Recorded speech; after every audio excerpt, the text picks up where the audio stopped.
Salam sejahtera. Kita ketemu lagi ya di minggu ke-14. Untuk kuliah ini berarti minggu depan itu masih ada kuliah pengganti di hari Senin ya. Bagi yang belum diganti. Kita sudah lengkap ya 14. Mungkin yang perlu diperhatikan adalah praktikum ya untuk penyakit organisme akuatik, itu sekaligus nanti ada ujian praktikum di minggu ke-14. Berarti mungkin hari Senin ya. Secara LMS. Nah, ini untuk materi UAS adalah sampai hari ini tentang diagnosa penyakit infeksius. Ada yang ditanyakan nggak dari materi sebelumnya?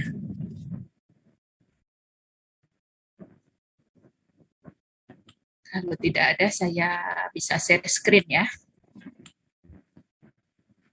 Oke. Sudah bisa dilihat ini? Sudah, Bu. Sudah, Bu. Baik.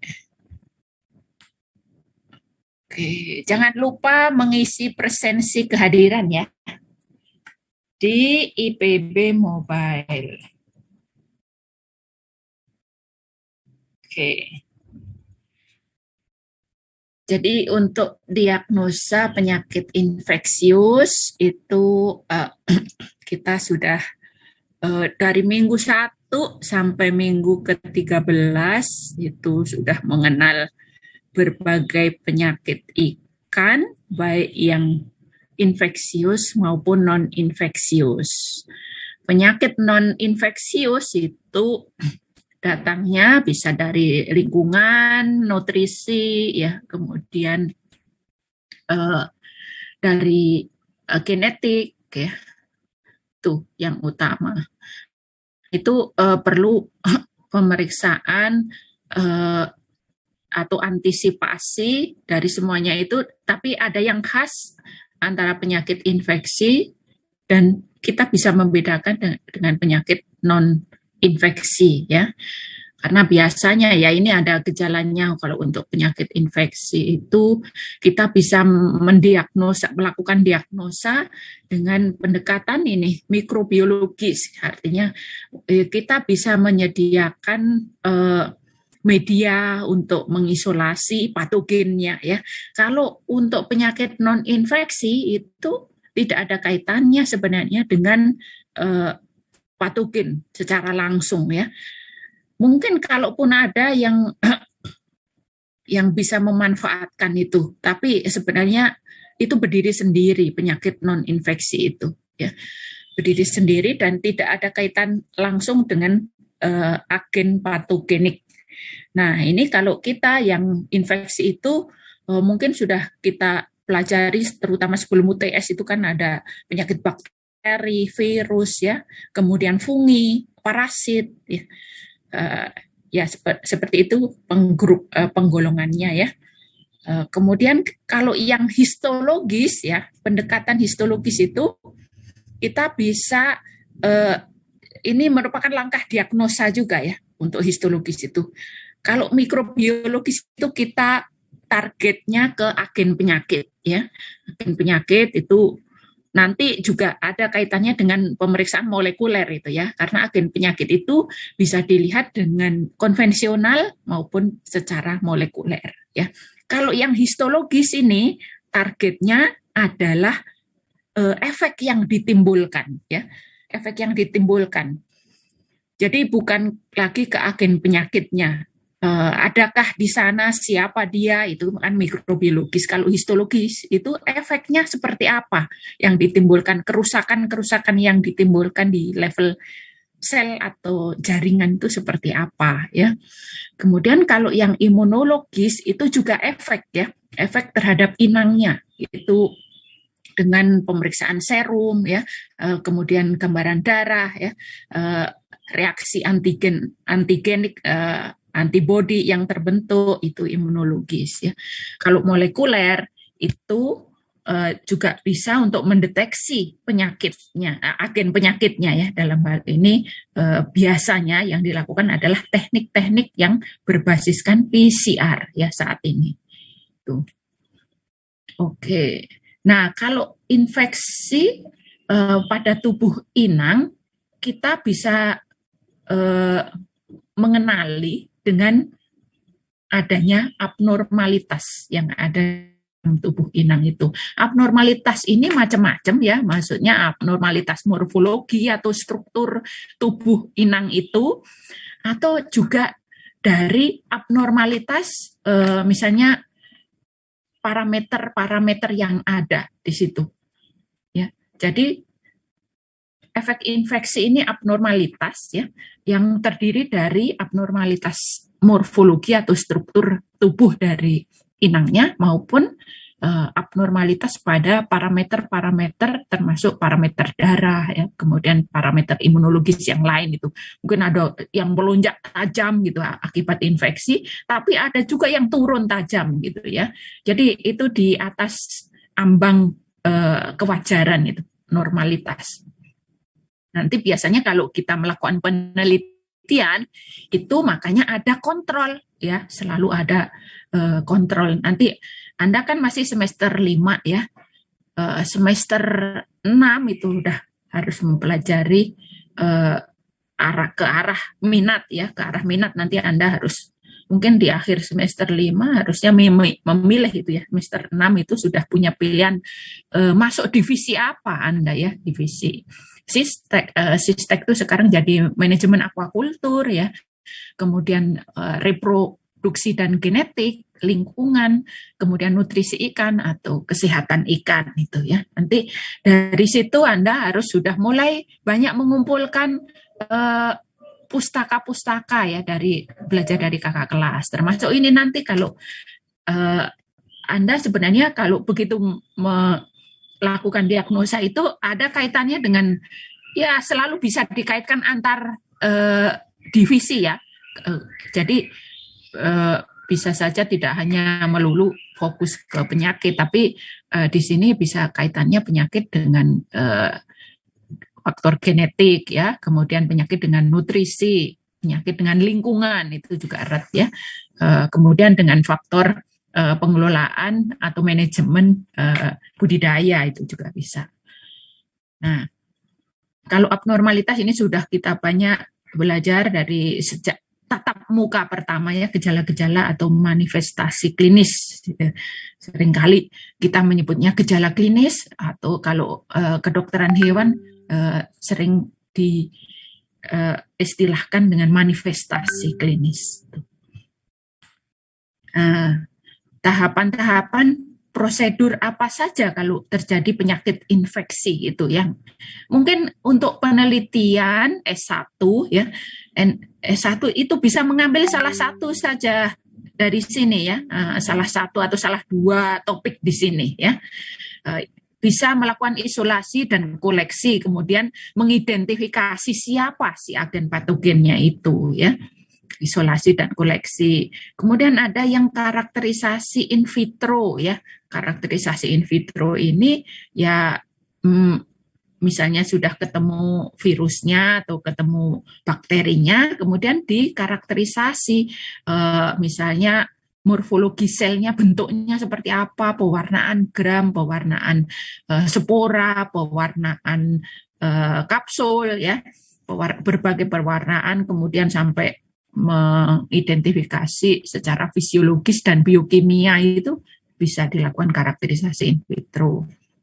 Kemudian kita bisa melakukan namanya uji patogenisitas ya, uji patogenisitas atau uji postulat Koch ya, itu untuk membuktikan kalau ini ya agen patogen yang sudah berhasil kita isolasi di tahap pertama ini ya, kita isolasi, kita tumbuhkan dapat koloni murni atau koloni tunggal, kemudian harus dibuktikan apa benar si dia yang bertanggung jawab terhadap kematian ikan atau udang yang ada gitu.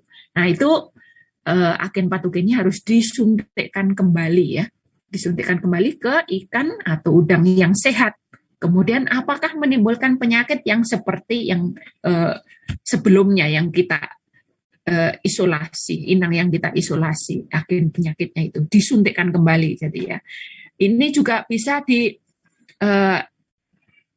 kegiatan nomor 3 ini juga bisa dilakukan pada saat kita sudah menerima warisan, misalnya warisan isolat dari kakak kelas yang sudah lulus, padahal kita harus menggunakan kembali isolat tersebut ya untuk penelitian kita misalnya. Nah, ternyata kelihatannya menjadi kurang patogen lagi itu. Saya suntik kok tidak ada gejalanya, Bu.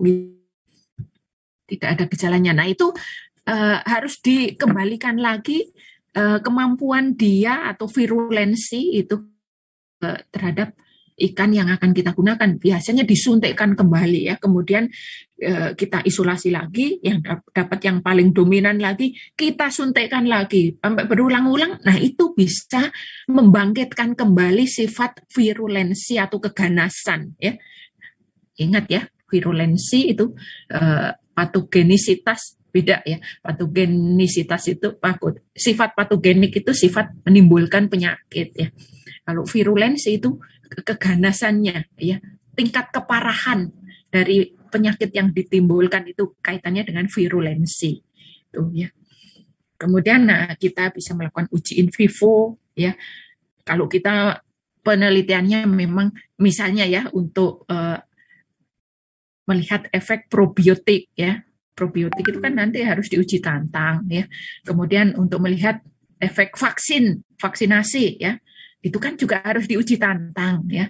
Uji tantang itu challenge test, itu artinya ikan yang sudah menerima perlakuan kita ya, perlakuan itu bisa probiotik, prebiotik, simbiotik, kemudian vaksin, apalagi ya imunostimulan dari fitofarmaka ya, fitofarmaka atau ekstrak-ekstrak dari vitamin, ekstrak-ekstrak dari tanaman ya, dari tanaman herbal yang ada di sekitar kita, kemudian vitamin, penggunaan mineral tertentu, nanti kan harus ditantang apakah perlakuan utama kita menimbulkan efek positif atau efek perlindungan gitu ya, imunitas dibandingkan dengan kontrolnya. Kemudian ada pengamatan parameter atau efek perlakuan yang kita amati setelah itu. Nah, ini kalau digabungkan semuanya, jadi untuk S1 mungkin bisa mempelajari blok-blok tertentu saja ya. Kalau S2 dan S3 itu mungkin menyeluruh, ini semuanya dipelajari ya. Makan waktu juga. Kalau S3 itu ya 3 kali lebih dalam dari S1 penelitiannya ya, mendalam ke dalam gitu, seperti kerucut gitu ya, makin dalam. Kalau S1 ya mungkin penelitiannya banyak mengambil sekuen-sekuen ini bagian, mungkin hanya isolasi dan karakterisasi sudah boleh ya. Penggunaan media umum spesifik, pengujian morfologi sel, uji hemolitik, amilolitik, proteolitik, uji sensitivitas antibiotik, ini untuk pengobatan. Bisa saja sampai sini S1 ya. Kemudian ada yang digabungkan ya uji tantang. Ini kan sebenarnya hanya meneruskan ya. Kalau S1 tidak sampai uji tantang ya mungkin ya nilainya tidak sempurna, tapi ya boleh gitu. Tapi kalau uji tantang itu untuk S1 udah ada perlakuan, ada uji tantang, sampai kan setelah uji tantang paling mengamati paling lama 2 minggu saja gitu. Tapi nilainya sudah jadi lebih sempurna gitu. Untuk itu ya. Untuk uji in vivo ya, kemudian uji postulat Koch itu kita membuktikan apakah bakteri yang kita koleksi ya dari laboratorium itu benar-benar masih patogenik, masih sangat ganas gitu ya, virulensi keparahannya dari efek yang ditimbulkan itu bisa kita gunakan sebagai studi utama gitu ya, dengan postulat Koch. Membangkitkan sifat virulensi ya. Kemudian ini juga pengujian lethal dose atau bisa dengan perendaman atau dengan penyuntikan itu LD50 itu untuk mengecek 50% dari populasi mengalami kematian itu LD50 ya. Kemudian ini ada untuk identifikasi molekuler ini juga bisa kalau Anda, saya penelitiannya ikut ini Bu, apa namanya, karantina ya di laboratorium karantina terdekat dengan domisili saya gitu. Bisa gitu ya. Artinya mahasiswa S1 nanti melakukan pendekatan ke karantinanya, kemudian konsultasi dengan dosen pembimbing ya untuk identifikasi molekuler. Saya mengikuti beberapa tahap penelitian yang dilakukan di sana, Bu. Monitoring namanya ya, monitoring penyakit-penyakit ikan dari sampel yang ada untuk yang datang ke karantina tersebut bisa ya.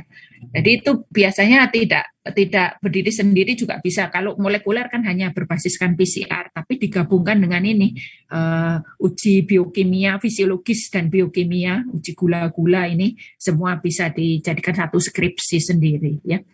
Nah kalau ini mengenai survival rate SR ya, relatif persen survival RPS, SGR, specific growth rate ya, kemudian laju konversi pakan ya, feed conversion ratio, histopatologis, analisa darah, ini adalah biasanya kinerja pertumbuhan ya yang penelitiannya itu terintegrasi gitu ya. Misalnya saya ingin menggunakan ini Bu, probiotik, prebiotik atau simbiotik atau herbal atau vaksinasi. Nah, ini parameter-parameter utama yang harus diambil ya, parameter-parameter yang harus Anda amati, Anda ukur ya, Anda lakukan untuk dibandingkan antara kontrol dengan perlakuan ya. Analisa darah ini termasuk gambaran darah ya, jumlah sel darah merah, jumlah sel darah putih, sel fagositik, semuanya ada di sini ya. Jadi sebenarnya tahap penelitian itu cukup detail dan bisa Anda lakukan semampu Anda seperti apa gitu ya. Yang jelas bahwa Anda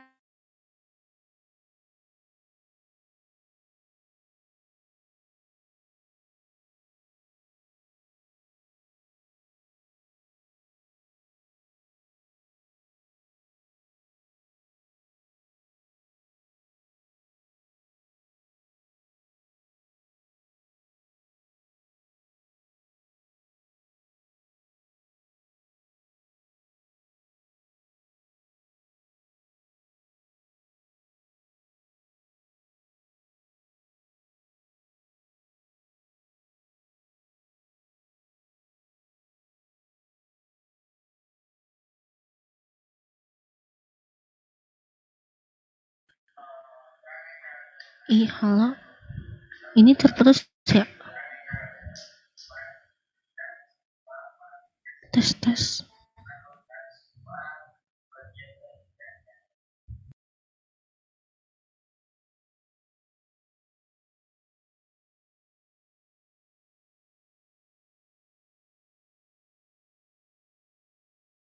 Ya, ini ibunya lagi join. Oke.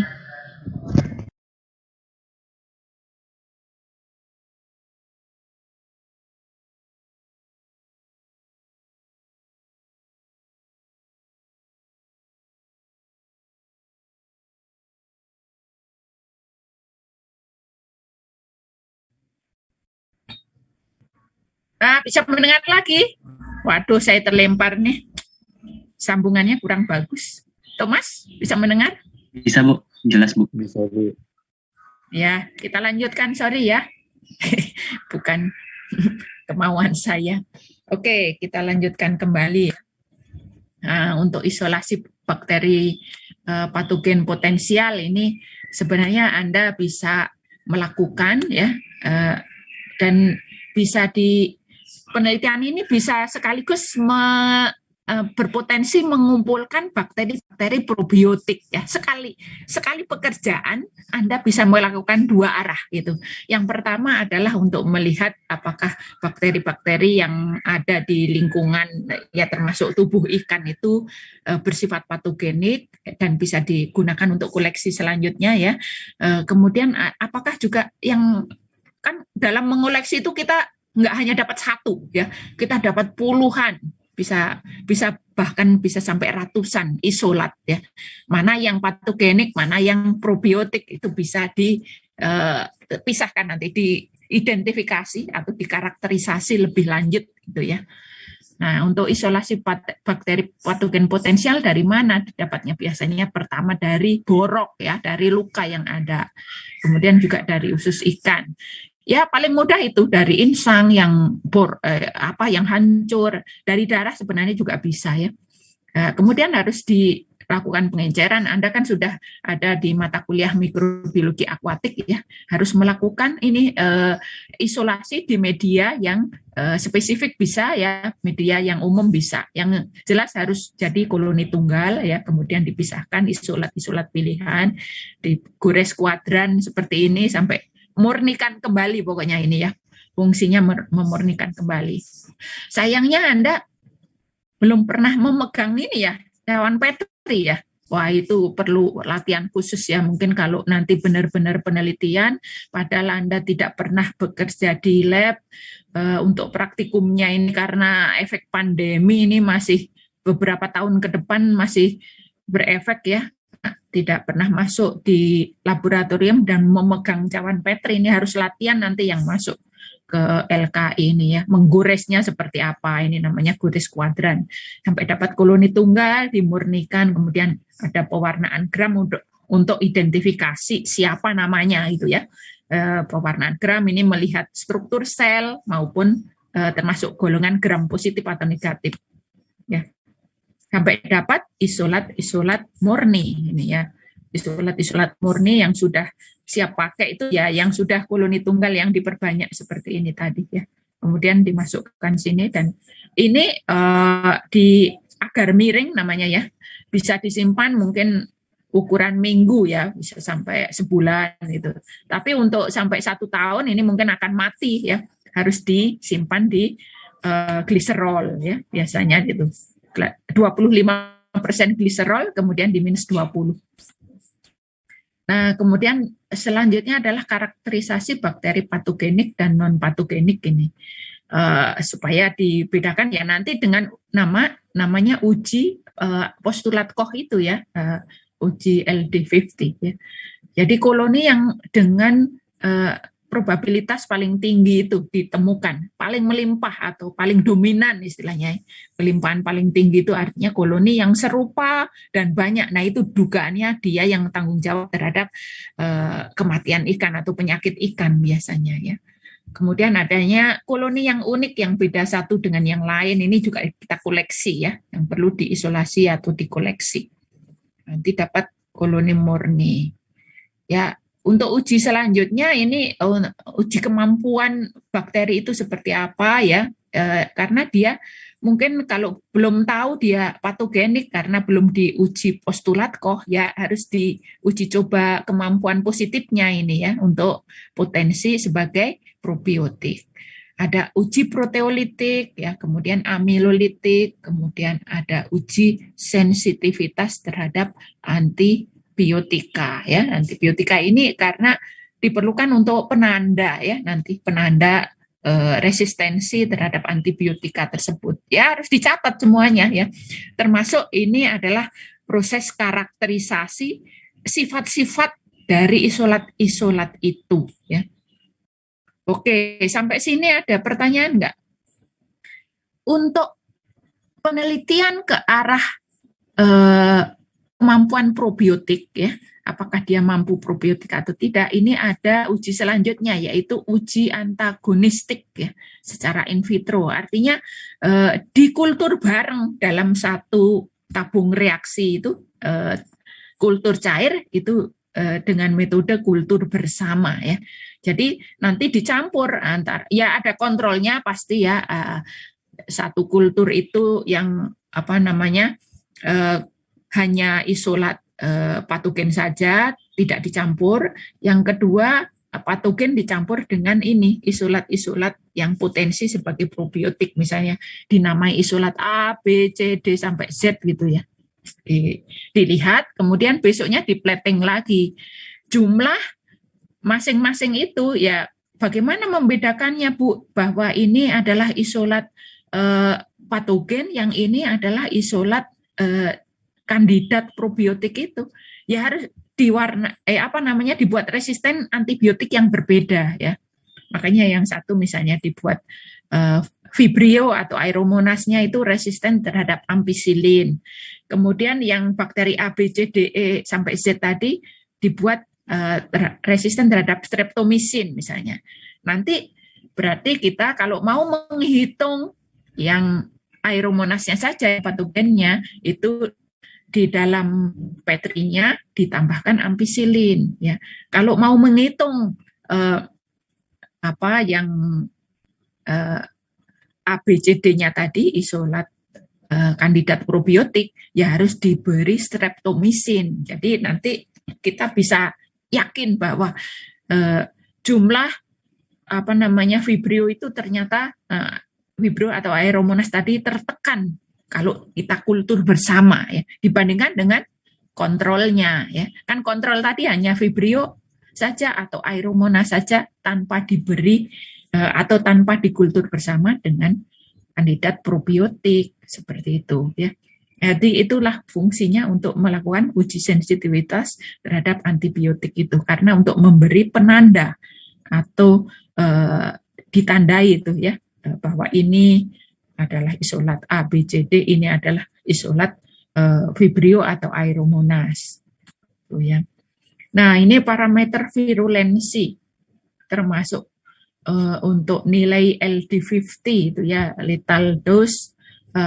Kalau untuk LD50 biasanya kita suntikkan ya, kita injeksikan itu. Karena kita tahu misalnya 10 pangkat 5 sel CFU per mililiter, kita tahu sudah dihitung kan tuh ya. Kemudian kita injeksikan sebanyak 0,1 mililiter atau 100 mikroliter itu. Nilai LD50-nya ketahuan itu ya. Jadi pasti ada serial ya, serial konsentrasi ini ya. Jadi konsentrasi sel. Sekarang pengertiannya apa sih LD50 ini ya? Yaitu dosis ya, dosis kepadatan sel dalam hal ini ya, menghitung nilai LD50. LD50 adalah dosis kepadatan sel tertentu, biasanya unitnya atau satuannya adalah colony forming unit per mililiter LD50 itu ya. Kalau direndam itu namanya LC, lethal concentration, dengan cara perendaman itu untuk mencari nilainya ya. Kalau yang LD ini disuntikkan ke secara intramuskular ya. Dosis tertentu yang dinyatakan dalam miligram berat bahan uji per kilogram berat badan ini kalau berupa bahan-bahan yang toksik misalnya ya, tapi untuk sel bakteri patogenik biasanya satuannya adalah colony forming unit per mililiter ya. Itu yang menghasilkan 50%, 50% dari total populasi mati ya. Jadi makanya disebut ini angka 50 tuh karena ini 50% lebih kurang dari populasi. Respon kematian ya, mortalitas populasi hewan uji dalam jangka waktu tertentu. Nah, nanti bisa dihitung nih karena kita membuat serial penelitian atau percobaan seperti ini. Kita suntikkan 10 ikan lele misalnya ya masing-masing, disuntik dengan 10 pangkat 5, disuntik dengan 10 pangkat 6 colony forming unit per mililiter ya, 10 pangkat 7 sampai 10 pangkat 8 ya. Kemudian dihitung berapa jumlah mati dan berapa jumlah hidup setelah sekitar 1 minggu masa inkubasi ya. Jadi masing-masing karena jumlahnya 10 ekor ya, kalau di sini mati 1, di sini hidup 9 ya. Pasti jumlahnya 10 kalau dijumlah mati dan hidup ini ya. Kemudian ini 4, ini 6 ya. Kemudian ini makin padat selnya berarti yang mati makin banyak, itu masuk akal ya.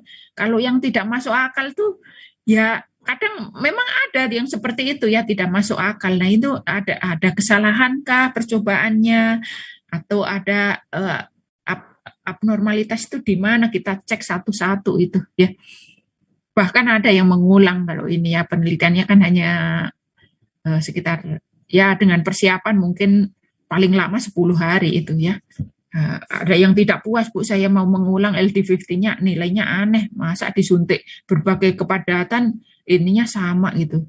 Ya kalau sampai 2 kali mengulang, hasilnya seperti itu, kita harus realitas terhadap apa ya. Tapi biasanya seperti ini polanya ya, makin padat selnya ini ya, 10 pangkat 5, 6, 7, 8 koloni forming unit per mililiter, seperti ini hasilnya, makin banyak yang mati sampai yang hidup tidak ada gitu ya. Nah ini nanti dirasiokan. Rasio itu rasio yang mortalitas saja. Jadi ini 1, 4, 8, 10 per jumlah total ikan yang dipakai ya. Tuh kemudian di ini dikumulatifkan karena ini nilai akumulasi ya, dikumulatifkan 1. Ini kok tiba-tiba dapat 5 ya, 1 plus 4 ini jadi 5 ya. Kemudian kalau yang akumulasi mati makin ke atas, makin padat selnya makin banyak ini ya, karena dijumlahkan 1 plus 4 5 plus 8 13 plus 10 23 ya. Udah tahu kan ini angkanya dapat dari mana. Yang hidup dijumlahkan ke bawah ya. 0 ya, ini 0 ya. Ini ke bawah 2 ya. 0 ini 2, ditulis 2. 2 plus 6 ini 8. 8 plus 9 17 ya. Nanti dirasiokan ini ya angkanya ya. Yang akumulasi mati ya per jumlah total keseluruhan ini ya. Jadi ini 1 per 18 ya, ini jumlah total 1 plus 17 ini dari 18 ya. Ini 5 plus 8 13 ya. Ini 13 plus 2 15 bawahnya ya. 23 per 23 100. Nah, ini angkanya sampai kita tahu oh posisi LD50 berarti di sini kan namanya 50. Di mana angka 50 berarti angkanya antara 10 pangkat 6 sampai 10 pangkat 7 nih nilai log LD50. Ini adalah formulasi atau rumus ya. Rumus untuk mencari LD50 dibulatkan nih. Angkanya seperti ini karena diperoleh dari formula seperti ini ya. 0,5 plus log konsentrasi terbesar yang digunakan minus jumlah persen kematian per 100. Ini memang harus latihan dan difahami dari mana sih angka-angka ini ya, 0,5 ya, karena ini sudah konstanta ya, sudah konstanta 0,5 itu. Log konsentrasi terbesar ini adalah 8 nih ya, ini 10 pangkat 8. Kalau kita pakai 10 pangkat 10 ya di sini 10 ya angkanya. Kemudian ini jumlah persen kematian per 100 ini dari angka ini nih semuanya ya. Jadi semua kolom-kolom ini punya fungsi ya. Semua kolom-kolom ini tidak perlu dihafal tapi Anda ngerti dari mana jumlah-jumlah angkanya itu ya. 100 plus 86,67 plus 38,46 plus 5,6 per 100 ini ya. Jadi nanti dilogaritmikan, ini log ya, logaritmik. Dapat deh segitu ya. LD50 itu artinya berapa konsentrasi yang mematikan 50% dari seluruh populasi, itu 10 pangkat 6,19 sel. Jadi dibulatkan nanti 10 pangkat 6,19 bulatkan ke bawah 10 pangkat 6. Koloni forming unit per mililiter itu kalau disuntikkan, seluruh populasi disuntik dengan 10 pangkat 6 koloni forming unit per mililiter, itu akan mematikan sekitar 50% dari populasi yang ada. Misalnya 100 ekor ya lebih kurang sekitar 50 ekor yang mati gitu. Oke. Coba ada pertanyaan enggak? Jangan ragu-ragu untuk bertanya ya. Bisa raise your hand atau bersuara atau menuliskan di chat. Nah, mengukur efektivitas dari perlakuan, nah ini sering dipakai untuk perlakuan misalnya vaksinasi ini ya, mengukur efektivitas dari perlakuan.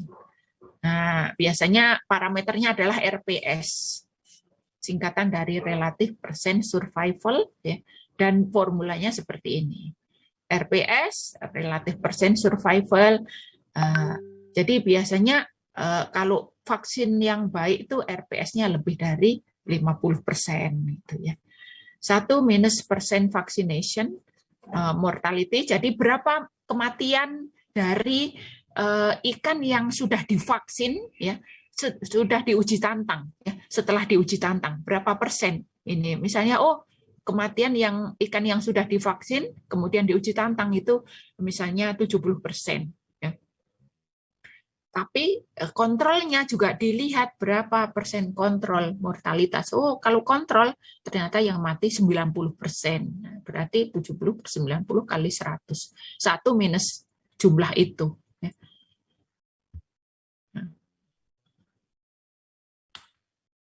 Nah, untuk uji patogenisitas ini perlu beberapa yang penelitian. Misalnya, kami diminta untuk menggunakan isolat dari kakak kelas, itu sama dengan kakak kelas. Nah, kakak kelasnya udah lulus lama nih, misalnya lulusnya udah 6 bulan lalu, yang disimpan di gliserol ya, disuruh menggunakan lagi misalnya sama pembimbing. Nah, itu harus dibangkitkan dulu ya. Istilahnya dia sudah tidur di kulkas minus 20 selama 6 bulan. Itu harus dibangkitkan kembali, disuntikkan ke ikan-ikan uji coba untuk pendahuluan saja ini ya, untuk pendahuluan. Jadi ini perlu dicek apakah isolatnya masih menimbulkan penyakit ya, masih bisa menimbulkan keparahan tertentu. Jadi LD50 itu ya. Nah, biasanya nanti ada perlakuan injeksi ini yang kenapa injeksi sering digunakan ya karena kita tahu benar konsentrasi atau dosisnya itu ya. Kalau dengan perendaman atau juga bisa mungkin dengan kohabitasi itu ya, ikan yang sakit dikumpulkan untuk menularkan ke ikan yang sehat. Nah, itu biasanya kita memang tidak tahu dengan pasti berapa dosisnya yang nempel atau yang masuk ke dalam ikan yang diinfeksikan tadi ya. Makanya seringkali kita melakukan dengan perlakuan injeksi. Selalu disertakan kontrol positif dan kontrol negatif ya. Kemudian minimum 2 kali ulangan. Ini jumlah ulangan paling minim ya. Jadi untuk penelitian biologi atau apapun ya harus ada ulangan itu karena ulangan itu mengurangi galat percobaan namanya ya, atau error kesalahan percobaan bisa dari manapun sumber keragaman data itu ya. Makin banyak ulangan makin bagus. Cuma kadang-kadang dibatasi oleh wadah ya, wadahnya kan mungkin rebutan atau ngantri gitu ya, ngantri semua pengen menggunakan akuarium yang ukurannya sama gitu ya. Seringkali itu jadi faktor pembatas juga ya. Minimum 2 kali ulangan kalau penelitian biologi itu. Ya paling sering yang dipakai mahasiswa itu adalah 3 kali ulangan ya. Kalau mau 4 kali ulangan, biasanya ulangan keempat itu adalah yang diambil darahnya itu ya, yang diambil darahnya. Jadi ikannya pingsan atau bagaimana gitu kita tidak perlu khawatir ya. Karena untuk ulangan 1 sampai 2 3 itu dihitung survival rate-nya ya atau kelangsungan hidupnya gitu ya. Biasanya seperti itu ya. Nah, dosis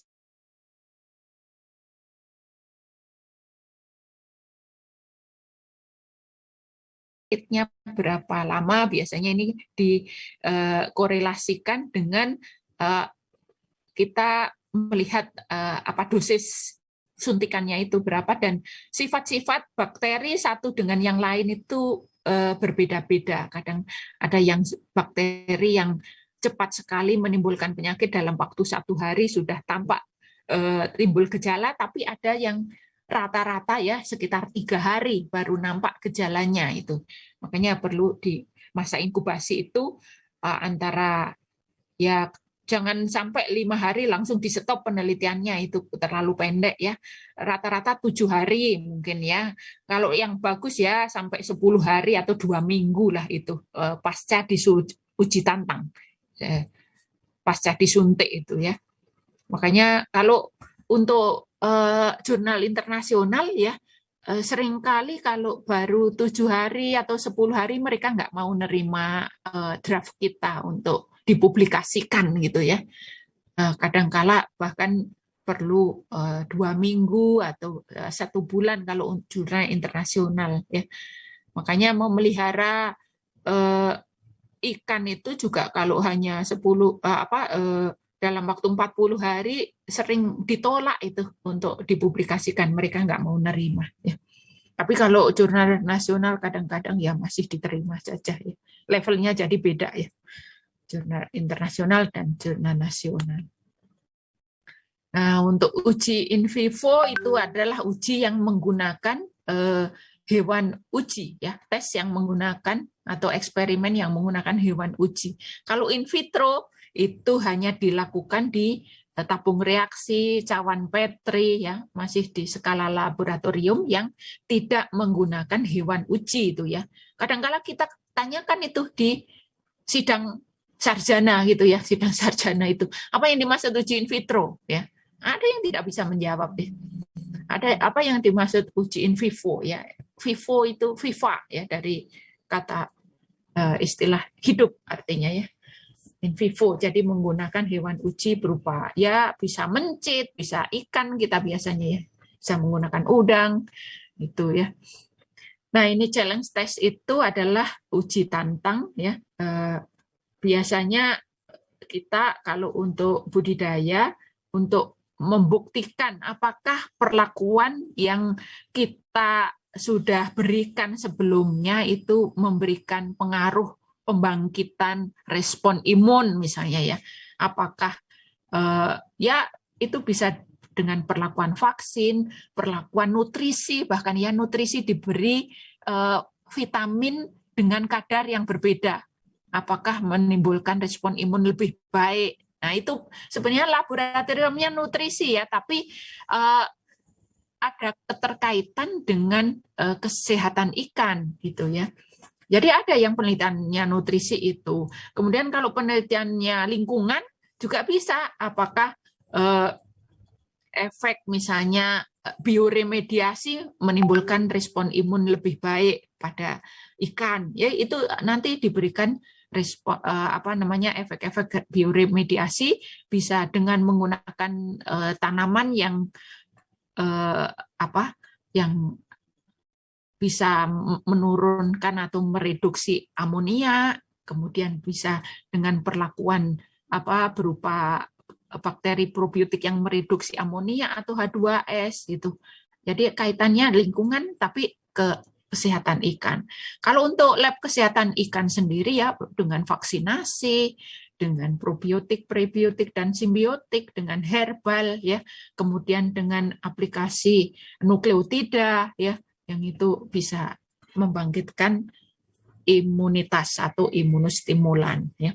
Bagaimana kita eksperimennya untuk perlakuan uji tantang itu dengan injeksi intramuskular, dengan imersi atau perendaman, dengan injeksi intraperitoneal itu di rongga perut ya, atau kohabitasi. Kohabitasi itu artinya ikan yang sehat 10 ekor ya, dicampur dengan ikan yang sakit, misalnya ikan yang sakit diberi tagging ya, diberi tagging di siripnya itu, misalnya ini ikan yang sudah sakit dicampurkan nanti ya di dalam bak yang sama, di dalam akuarium yang sama, itu namanya kohabitasi ya.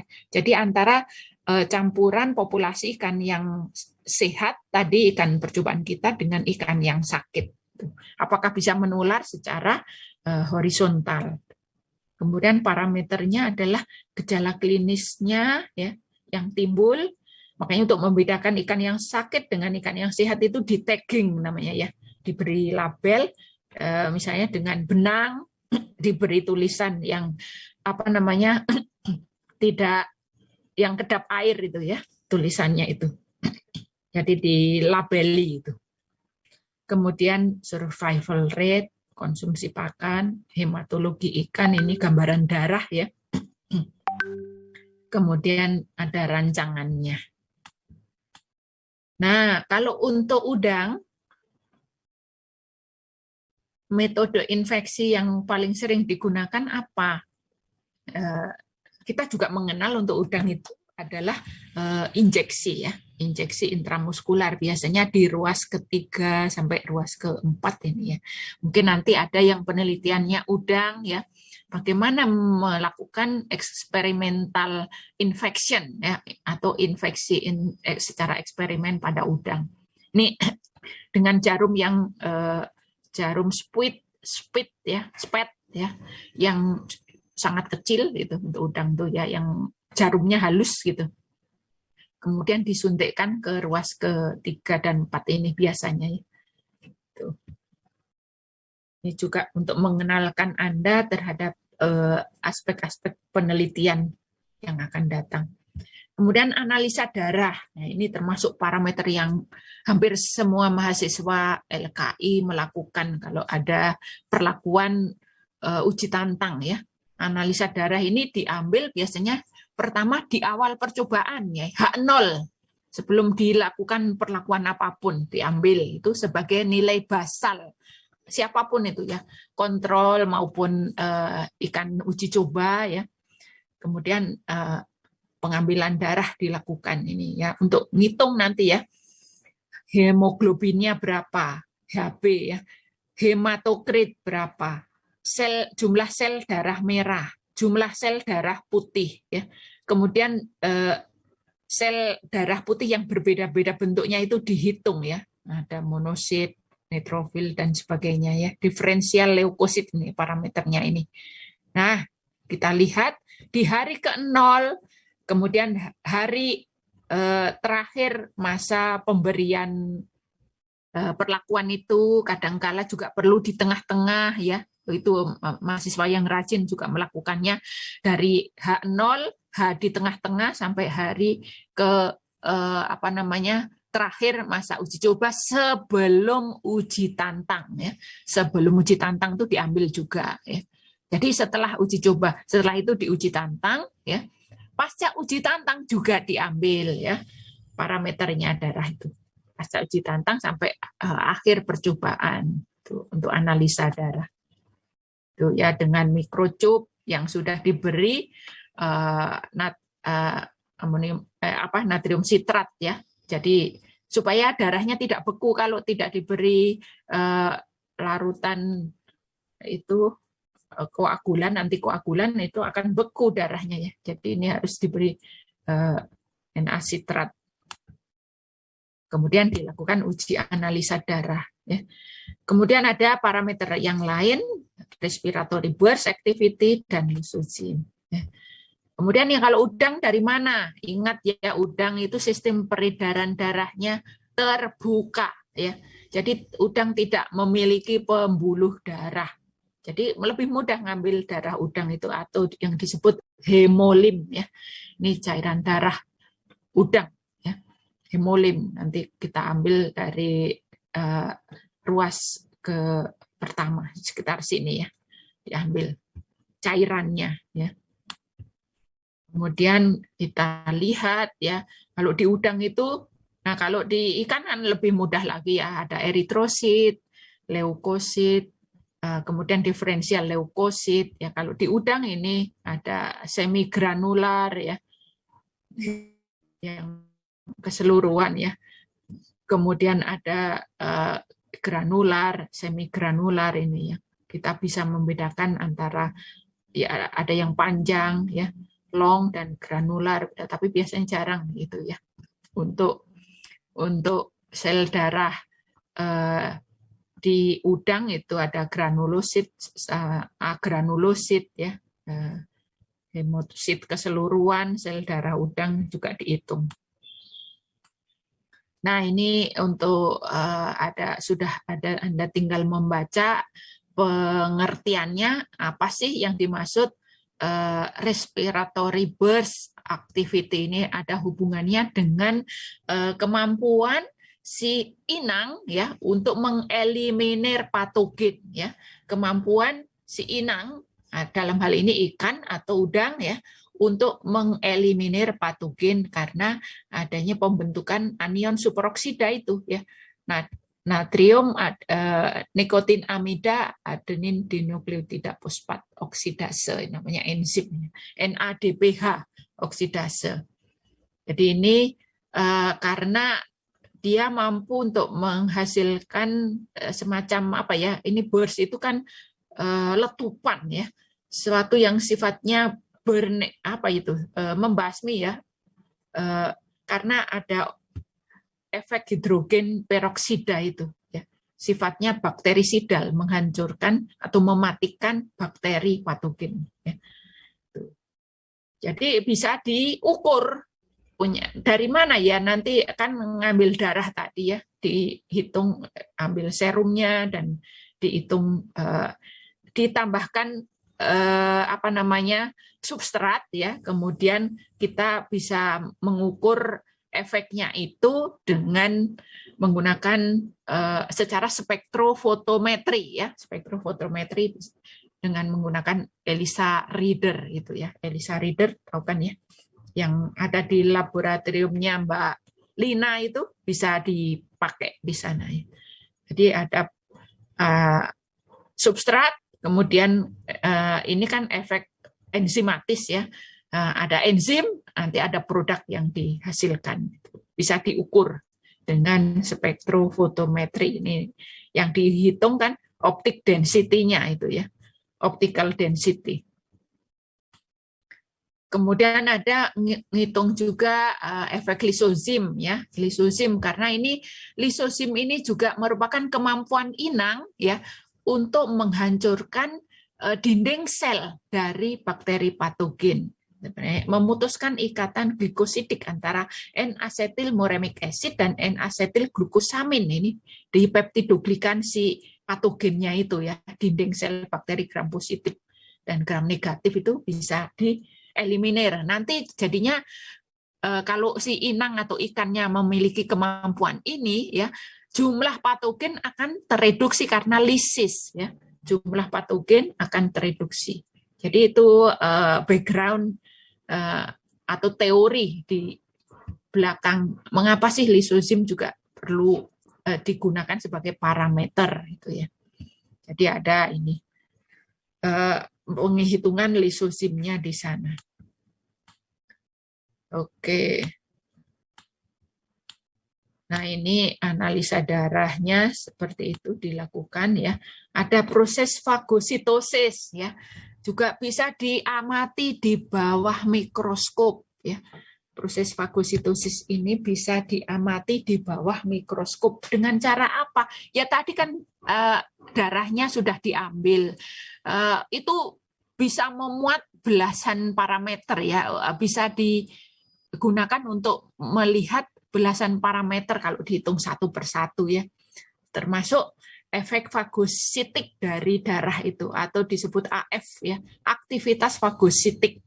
Itu nanti kita berikan namanya bakteri indikator, biasanya Staphylococcus aureus yang dipakai untuk melihat apakah darah dari inang memiliki kemampuan aktivitas fagositik seperti ini sebenarnya. Jadi kalau aktivitas fagositiknya makin tinggi berarti makin banyak sel-sel fagositik atau makrofage ini ya. Jadi ada bakteri yang dicurigai sebagai benda asing ya oleh dikenali sebagai benda asing oleh sel-sel darah atau makrofage. Ini ada reseptor di sini yang nerima dan efeknya ya seperti kemotaksis. Kemudian ada kompleks yang disebut fagolisosom, itu terdiri dari fagosom dan lisosom. Ini yang melakukan penelanan si merah ini kan si bakteri patogen, kemudian dihancurkan di semacam jaringan bentukan baru ini ya. Jadi semacam organel lah ya, organel bentukan baru, kemudian dihancurkan. Setelah hancur menjadi debris-debris bakteri, kemudian dibuang nih, namanya exositosis. Ya. Jadi kalau penelanan disebut fagositosis, keluarnya disebut exositosis, soluble debris. Oke. Kemudian untuk identifikasi bakteri, Anda sudah melakukan praktikum ini ya. Di praktikumnya untuk identifikasi bakteri ini ya digores, kemudian gores kuadran sampai dapat koloni tunggal, kemudian ditumbuhkan di agar miring ya. Agar miring, kemudian dilakukan pengamatan uji biokimia dan uji morfologi ya. Uji fisiologi sel ya, apa saja oksidatif OF ya, oksidatif fermentatif, uji katalase, oksidase, uji motilitas dan sebagainya. Ada pewarnaan gram untuk melihat juga jenis gram, grupnya termasuk positif atau negatif.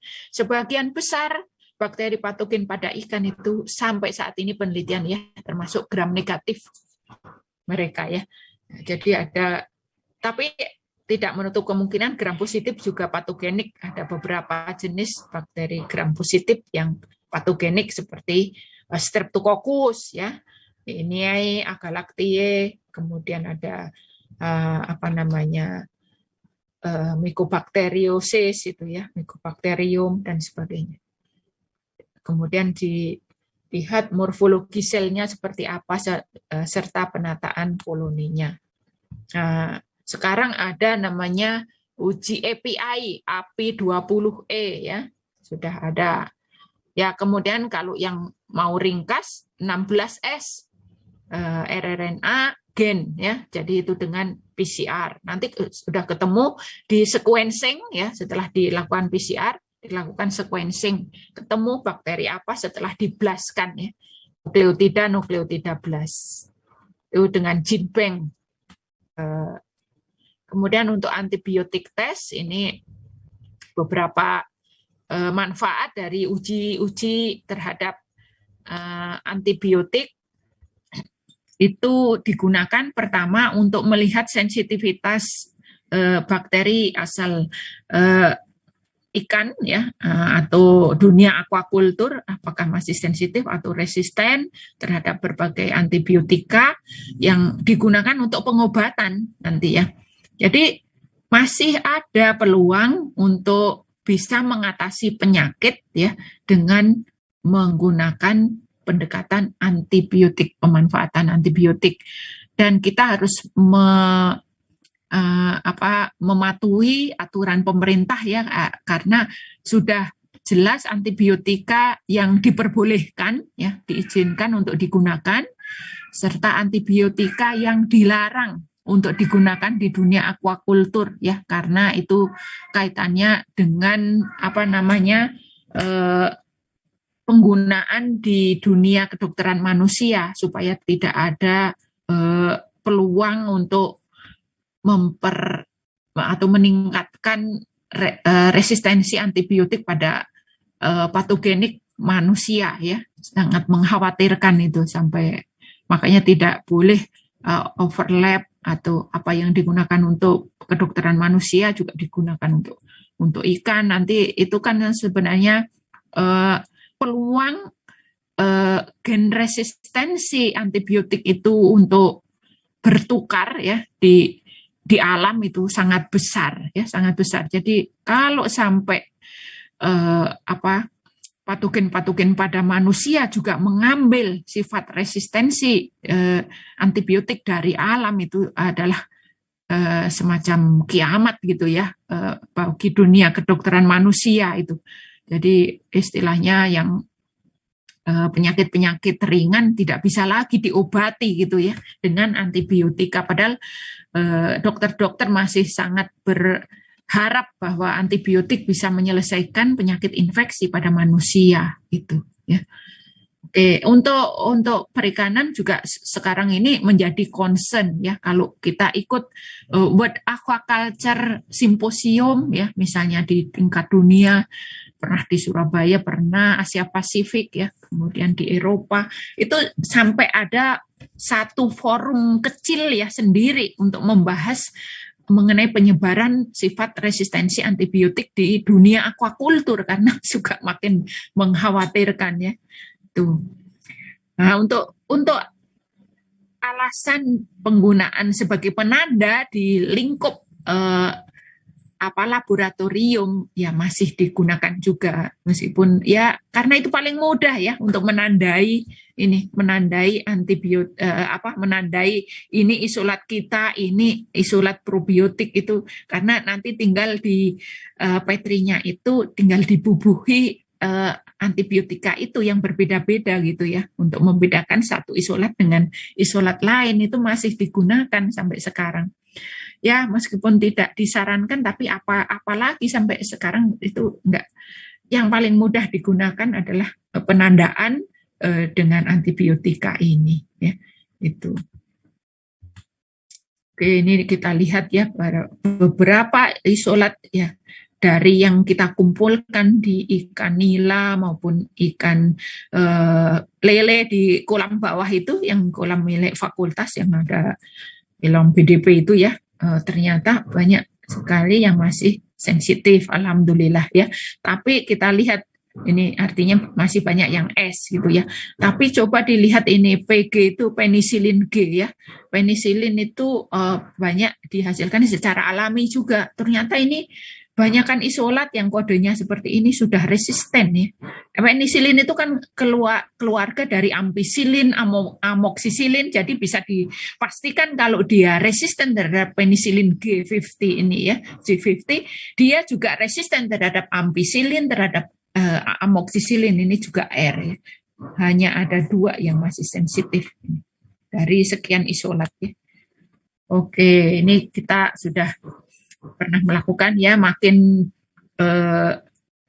lebar atau atau makin panjang diameter zona beningnya, ini artinya makin sensitif ya. Yang makin pendek berarti makin resisten ini ya. Kemudian ini juga bisa dilihat dengan mengamati minimal inhibitory concentration-nya. Oke, ini untuk melihat apa tadi yang saya sebutkan tadi ya, ada API tadi untuk melihat sifat-sifat atau karakteristik ya, karakteristik dari enzimatis yang dimiliki isolat itu apa. Ini jangan bingung ya. Jadi kalau kita biasanya melakukan identifikasi bakteri itu dengan menggunakan tabung reaksi semacam ini ya, itu akan menggunakan tabung reaksi yang banyak untuk satu isolat saja ya. Mungkin ada sekitar 30 tabung reaksi untuk satu isolat. Tapi di sini ada penyederhanaan atau yang disebut miniatur ya. Miniatur di mana satu isolat hanya menggunakan satu strip ini ya.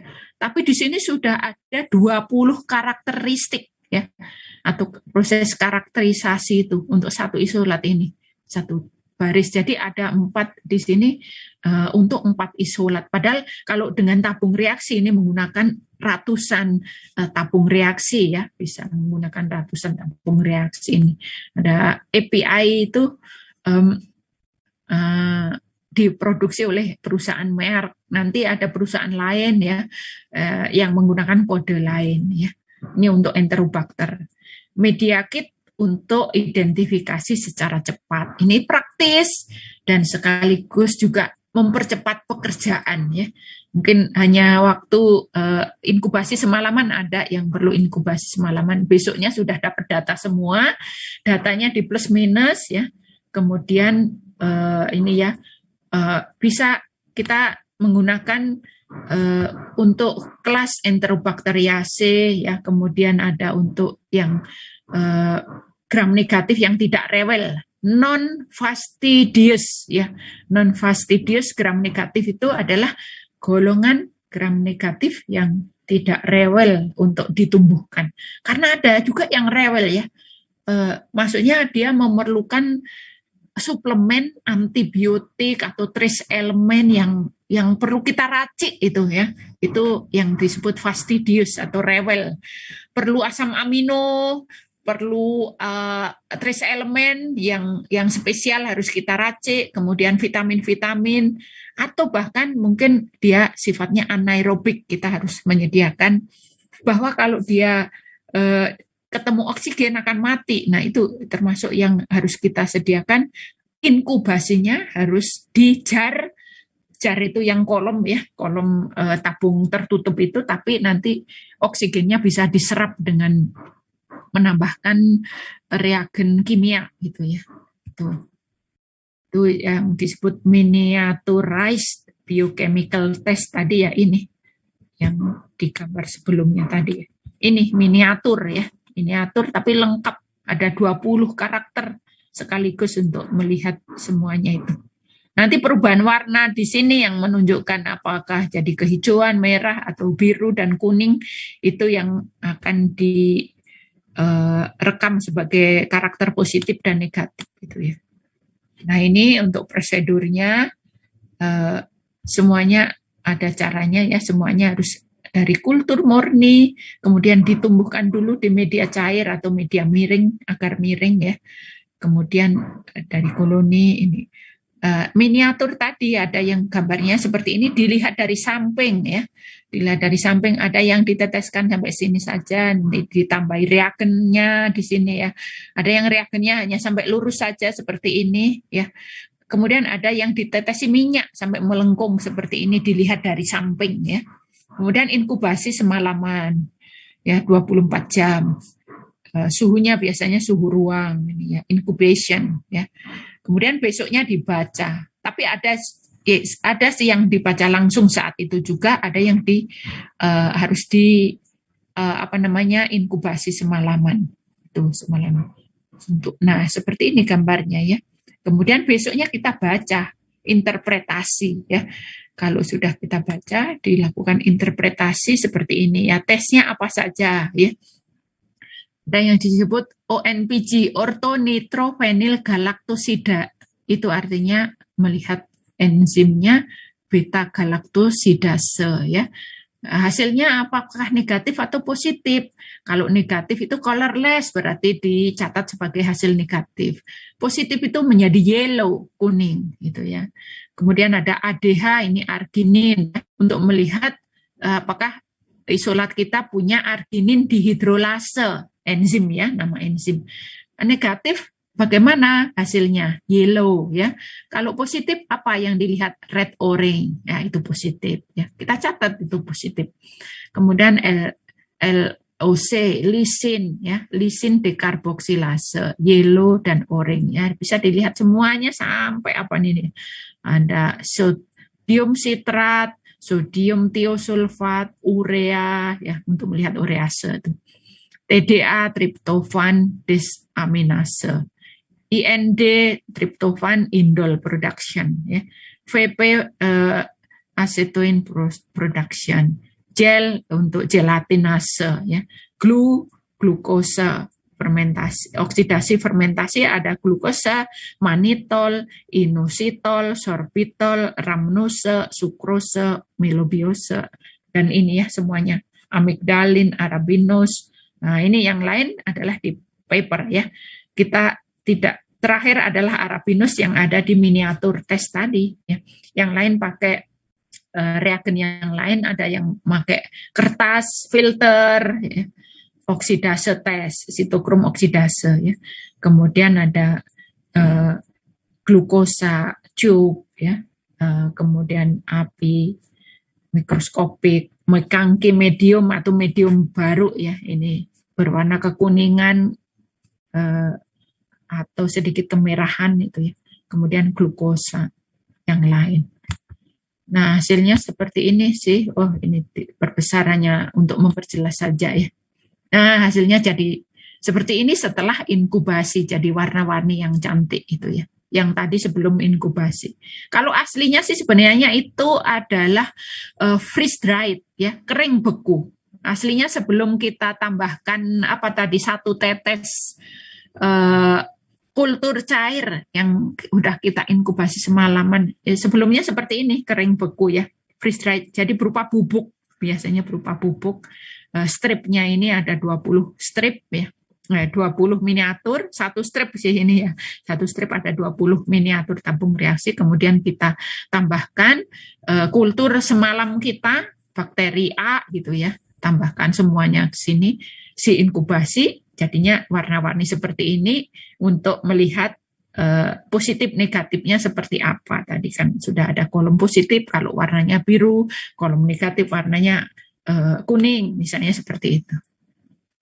Oke, kemudian ada pembacaan hasil itu kan semuanya ini dari pabriknya sudah seperti ini, jadi kita ikuti saja ya. Angkanya sudah diberi seragam ya, 124, 124, 124, 124 ya.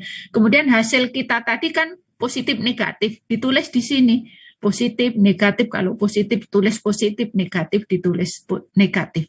Semuanya hasilnya dibaca dari perubahan warna ya. Perubahan warna yang ada itu dituliskan di sini kolomnya ya. Kemudian ini dari perusahaannya ya ini 124 ikuti saja ya, ikuti saja. Kemudian kalau positif, negatif, positif. Yang negatif abaikan ya. Yang negatif ini neglected, abaikan. Yang di jumlah adalah yang positif saja. Nah, ini kan positif 1, 4, berarti ini 5 ya. Kemudian ini yang positif 1, 2, 4 negatif. Lagi-lagi saya beri pesan yang negatif abaikan, jangan dijumlah ya. Jadi ini 1, 2 berarti ini 3 ya. Kemudian ini yang negatif di sini berarti hanya 1 yang positif. Ini tulisannya 1 nih, makanya ya 5 di sini ya, 3 di sini, 1 di sini ya. Kemudian ini 1 dan 4, 5 ya, 1. Kemudian ini positif semua, 7 ya. Kemudian ini 1, 2 yang positif, 3 ya. Kemudian 1 dan 4 positif, 5. Dan di sini 1, 2, 4 positif semua. Jadi ketemu ini kodenya 5315 173 57. Diapakan kode ini? Ada software yang disediakan ya. Software itu disediakan. Softwarenya kita buka di laptop, di komputer, kita masukkan kode ini. Jreng, ketemulah Enterobacter georgioviae ya, georgioviae. Jadi ini hasil positif angka indikator dijumlahkan, hasil negatif angka indikator dibaca sebagai 0. Oke. Oke? Ngerti nggak?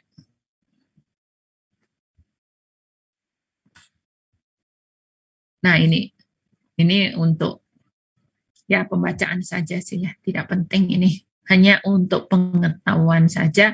Kalau bakteri-bakteri yang ada, yang pada umumnya ada di alam itu, bagaimana sih karakteristik dari 20 berapa peluangnya sifatnya demikian gitu, yang 100 isolat itu ternyata misalnya ini ONPJ positif gitu misalnya ya, sebagian koleksi dari mereka yang sudah pernah dilakukan penelitian seperti ini. Oke, untuk selanjutnya adalah analisa histopatologis ya. Analisa histopatologis kenapa penting? Ya, ini kan kita melihat efek ya, efek dari infeksi terhadap organ-organ ikan itu seperti apa. Ini tetap untuk lingkungan juga penting ya. Kemudian untuk perlakuan nutrisi misalnya diberi ekstrak kayu manis misalnya ya, kayu manis atau bubuk kayu manis ditambahkan dalam pakannya. Katanya itu dagingnya teksturnya menjadi bagus, ikan menjadi tahan penyakit. Liver ikan ya ternyata lebih tidak berlemak gitu ya. Nanti dilihat di sini masing-masing perlakuan itu seperti apa ya terhadap jaringan ya, terhadap kemampuan jaringan. Apakah ada degenerasi ataukah ada kematian sel, nekrosis akibat infeksi patogen atau akibat perlakuan, apakah meningkatkan kualitas atau gambaran struktur jaringan. Itu kita bisa melihat ya makna dari semuanya itu ya, apakah perlakuan itu bermakna positif, apakah infeksi patogen itu bermakna negatif. Kita lihat seperti ini. Sel ginjal, sel hati ini sering menjadi organ-organ target. Ya, otak, kemudian hepatopankreas kalau pada udang, ada urat daging, kulit, ya itu sering mengalami borok di kulit. Nah, kulit harus dilakukan histopatologinya seperti apa. Kemudian perlakuan prebiotik, simbiotik, prebiotik dilihat ususnya. Katanya perlakuan prebiotik meningkatkan tinggi fili usus. Nah, itu buktikan dibandingkan dengan kontrolnya. Seperti itu ya. Ada hemoragi seperti apa ya. Ya, ini kalian juga harus membandingkan side by side ya, semuanya di samping berdampingan seperti itu dibandingkan dengan kontrolnya. Kalau tidak ada kontrol, Anda akan kesulitan untuk melihat mana yang artinya positif, mana yang negatif ya. Jadi seperti ini ada degenerasi kah, hemoragi, kongesti pada glomerulus, nekrosis dan sebagainya. Ya. Hari ke hari semuanya dilihat ya. Hari ke 0 di awal uji tantang, kemudian sebelum uji tantang, kemudian hari ke 40 pasca uji tantang. Ya. Ini untuk yang perlakuan kontrol nih, ditambahkan PBS. Kontrol negatif ini ya. Kemudian untuk analisa imunologis atau serologis, ini kita lihat serum atau plasma. Nah, biasanya dilihat antibodinya ya, antibodi. Kemudian ada lagi analisa yang bisa dilakukan yang lain adalah hormon ya, hormon-hormon yang ada di serum itu ya.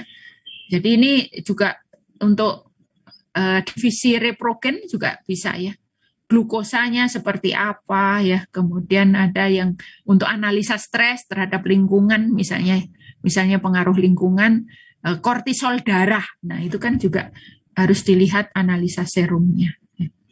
Untuk analisa serologis, reaksi antigen dan antibodi, kita bisa melihat antigennya ya, ngecek merunut antigennya yang ada di situ. Bisa juga dianalisa antibodinya, diukur dengan metode ELISA ya. ELISA readernya untuk pembacaan ELISA secara spektrofotometri. Ada alatnya itu di labnya Mbak Lina, itu kita bisa pakai. Jadi kita lihat secara umum seperti ini ya. Kalau ada infeksi, kita bisa melakukan analisa dengan rute mikrobiologisnya. Itu tadi dari luka, dari borok, dari darah ya. Kita ambil, kemudian kita lakukan identifikasi setelah dapat pure culture, kultur murni ya. Kemudian kalau dari rute imunologis, kita lihat sampel darahnya. Untuk EC imunologis yang ada itu ada radio immunoassay, aglutinasi, ELISA dan sebagainya. Ya. Kemudian next adalah analisa molekular. Ya. Oke. Kita istirahat dulu ya.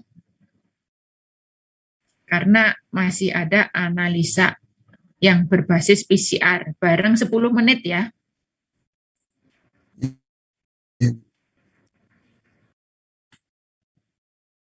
10 menit kita minum dulu, karena kalau terus sih bisa, tapi otaknya kebul-kebul.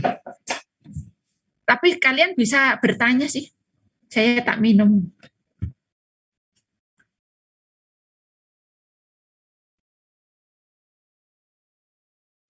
Silakan bertanya bebas tentang materi.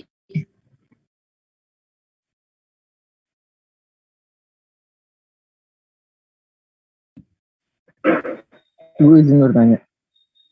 Boleh, Rizky. Kalau jumlah bakteri yang menginfeksi suatu organisme kan itu mengaruhi ya Bu ya, terkait dengan tingkat infeksi itu sendiri kan. Betul. Ya. Nah itu kalau misalkan kita ngambil dari sampel, misalkan di kolam gitu Bu, dari spesies yang kita budidayakan, nah itu ketika kita ambil sampel, itu kita tahu dia tingkat konsentrasinya itu seperti apa sih Bu? Kayak tingkat CFU-nya lah istilahnya gitu Bu. Mau menghitung ya. Iya. Nah, kalau mau menghitung yang dari diambil sampelnya dari alam ya, kita masih belum tahu penandanya itu kan ya. Jadi masih mungkin berbagai jenis bakteri akan bisa ada di dalam media yang sama. Jadi untuk membeda-bedakan mungkin kita baru bisa menghitung parameter namanya total bakteri ya. Itu belum tentu itu patogen, belum tentu patogen semua. Karena itu masih muncul bakteri-bakteri lain yang sudah ya hidup sebagai mikroflora normal di situ. Jadi kita hanya mengklaim bahwa sebagai total bakteri yang ada di situ ya. Dari ususnya kayak, dari ginjalnya kayak, dari organ-organ interest apapun gitu. Jadi kita belum bisa mengklaim bahwa patogennya sekian, belum bisa kalau dari alam ya. Itu. Kecuali kalau kita tandai dulu, kita buat dia resisten terhadap streptomycin, bakteri A, nih ya, bakteri yang sudah patogen kita suntikkan kembali. Nah, kan kita tinggal menumbuhkan di media yang mengandung streptomycin dan kita pasti bakteri itu yang kita hitung gitu loh ya. Jadi kalau masih sampelnya yang dari alam, ya itu bakterinya total bakteri saja gitu. Kita tidak bisa mengklaim itu bakteri patogenik, begitu Rizky. Oke, baik Ibu, terima kasih banyak. Berarti kalau kita ngambil dari organ usus misalkan, berarti total bakterinya itu berdasarkan. Ya Ibu, terima kasih banyak atas total bakteri. Nah kita menghitung tentu saja kan ada aturannya ya. Bagaimana bisa menghitung total bakteri itu dilakukan dengan cara pengenceran serial ya, serial dilution ya, pengenceran serial. Tapi klaim kita adalah itu adalah bakteri total saja. Kecuali misalnya kita juga menggunakan media TSA, yang satu lagi menggunakan media Rimler-Schott misalnya ya. Yang satu di media TSA tadi total bakteri yang tumbuh. Yang Rimler-Schott itu mungkin mengarah ke Aeromonas ya. Jadi situ. Karena saya bilang mungkin karena sebenarnya Vibrio cholera juga muncul di Rimler-Schott. Tapi yang Escherichia coli ya, golongan bakteri Enterobacteriaceae yang E. coli ya, coliform itu tidak tumbuh di media Rimler-Schott ya. Jadi kita bisa menggunakan dua media sekaligus. Kalau yang pertama untuk menghitung total bakteri medianya TSA. Yang satu lagi sampel yang sama kita teteskan juga ke media Rimler-Schott, nanti mengarah ke Aeromonas gitu ya, atau ke arah Vibrio ya pakai media TCBS seperti itu. Lebih spesifik pasti jumlahnya yang di media Rimler-Schott dan media TCBS jumlahnya lebih kecil dibanding jumlah koloni di TSA karena lebih spesifik medianya, disebut media spesifik diferensial gitu ya. Baik Ibu, terima kasih banyak. Itu Rizky. Oke, kita lanjutkan lagi ya. Ada lagi pertanyaan? Kita share screen lagi untuk ini.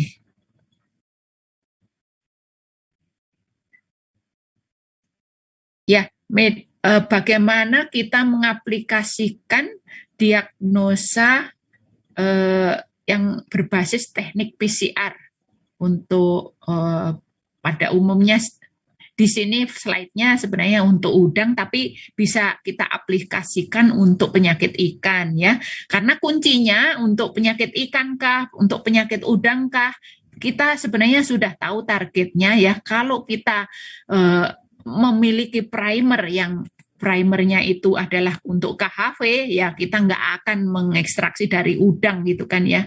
Karena semuanya sebenarnya kita bisa mengaplikasikan ini bergantung pada primer apa yang dimiliki. Kita sudah tahu targetnya ya. Karena ini ya diperlukan hal ini ya untuk pencegahan penyakit ya, pencegahan penyakit yang lebih efektif gitu. Jadi kalau kayaknya pertanyaan yang minggu lalu ya, untuk apa sih Bu diagnosa atau di praktikum yang menanyakan itu ya, diagnosa itu apa? Ya supaya kita bisa mendeteksi penyakit sebelum timbul gejalanya, kita sudah tahu bahwa ini memang misalnya terserang penyakit atau tidak pantas dibeli misalnya, karena semuanya positif penyakit yang menjadi target saat itu ya lagi booming, misalnya penyakit myonekrosis atau TSV, IHNV gitu, kita bisa menghindari lah ya. Kita bisa melakukan screening PL sebelum dipelihara, ditanam ya. Screening broodstock itu induk ya. Oh ada yang suka di PL itu kan ada abstraknya bahasa Inggris ya. Induk ikan itu diterjemahkan sebagai fish parent gitu ya, parent. Itu mah untuk orang ya parent ya. Jadi broodstock ini. Untuk induk ikan atau induk udang tuh istilahnya ini ya. Jadi screening induk sebelum dipijahkan ya. Pakan hidup juga perlu dilakukan screening. Jadi screening carrier penyakit-penyakit yang dibawa oleh hewan-hewan atau liar ya, hewan-hewan liar yang mungkin ada tidak habis sempurna pada saat preparasi kolam atau tambak. Nah, itu mungkin membawa penyakit juga itu ya, sebelum penanaman. Bagaimana kita bisa mendeteksi dengan lebih cepat, lebih baik ya. Supaya risikonya itu bisa dihindari untuk produksi yang lebih baik. Nah, kita bisa membandingkan sensitivitas diagnostik ya, berbagai metode yang ada di sini ya. Ada dot blot, ternyata ini bisa mendeteksi 10 pangkat 5 sampai 10 pangkat 6. Padahal di sini 10 pangkat 5, 10 pangkat 6 agen patogen ada di inang itu ya, per gramnya sudah menimbulkan kematian ini ya, udah merah di sini. Nah, kalau kita bisa melakukan yang disebut imunoase di sini sekitar 10 pangkat 5, 10 pangkat 6. Nested PCR ternyata ini yang paling sensitif ya, gitu. Nested PCR di sekitar 10 sampai 100 posisi di sini. Jadi masih bisa melakukan pencegahan lah apa dengan berbagai aspek ya, pendekatan lingkungan, pencegahan dengan menggunakan probiotik atau dan sebagainya. Single step di sini. Jadi banyak sekali metode diagnostik dan mereka memiliki sensitivitas atau limit of deteksi yang berbeda-beda. LOD, limit of detection ya. Itu berbeda-beda. Makin sedikit jumlah yang dikenali artinya sudah makin positif. Kalau di sini mungkin akan mengalami yang disebut false negatif itu ya. False negatif itu dinyatakan negatif padahal karena metode yang dipakai tidak sensitif itu ya, false negatif. Nah, untuk apa saja kita aplikasi PCR yang sudah dipraktikumkan hari Rabu besok ya prakteknya. Kemarin sudah diawali dengan ekstraksi DNA, besok adalah PCR dan elektroforesis. Ya. Kalau Anda atau perusahaannya sudah memiliki yang disebut real time PCR, elektroforesisnya bisa di skip ya, karena pada saat melakukan real time PCR itu sekaligus sudah dikuantifikasi, dihitung jumlahnya. Tidak perlu melakukan elektroforesis. Kalau PCR-nya berupa PCR konvensional atau yang masih biasa saja, itu elektroforesis diperlukan, dan hasilnya masih berupa elektroforesis itu analisa kualitatif ya. Paling banter, paling tinggi untuk elektroforesis itu semi kuantitatif ya, nggak bisa kuantitatif karena hanya berupa pita yang terbentuk itu ya. Jadi ini evaluasi lingkungan atau seleksi induk, brooder selection, kemudian screening PL, mana PL yang sehat, mana PL yang sakit dan tidak pantas ditanam, itu dipelihara, dibudidayakan.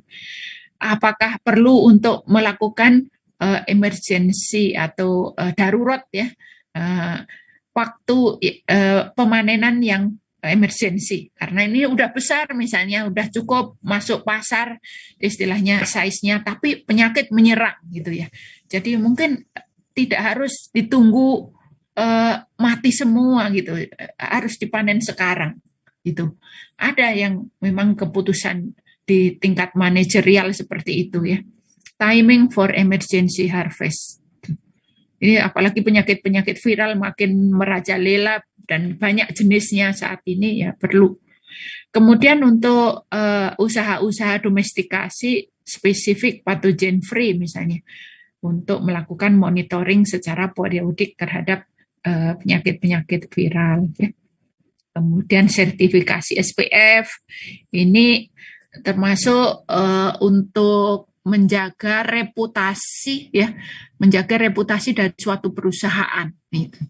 Karena misalnya perusahaan tersebut menghasilkan benih PL ya, tapi kalau tidak bisa menunjukkan buktinya, bukti molekuler, itu termasuk sudah jatuh gitu ya.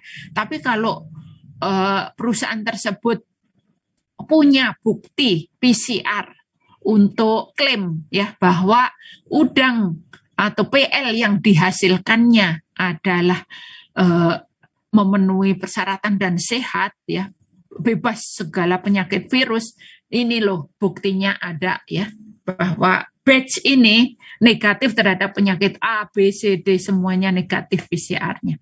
Nah, itu pride, kebanggaan sekaligus reputasi ya yang ditunjukkan oleh perusahaan tersebut. Tapi kalau perusahaan yang disebut hanya skala rumah tangga seperti itu ya, mungkin untuk PCR termasuk yang keberatan gitu ya. Mereka menghasilkan PL yang murah tapi tidak ada jaminan gitu ya. Karena itu juga menyangkut jaminan untuk ini ya, customer bahwa udang yang saya beli itu sehat gitu. Oke, untuk negara ya, untuk pelayanan negara servis karantina ini juga penting. Karena juga menyangkut reputasi negara, termasuk ya pride atau kebanggaan, sertifikasi ekspor impor, semuanya ada hasil real time PCR ya, setidaknya hanya PCR itu ya, tidak hanya klaim sepihak bahwa ini sehat, tidak mengandung penyakit.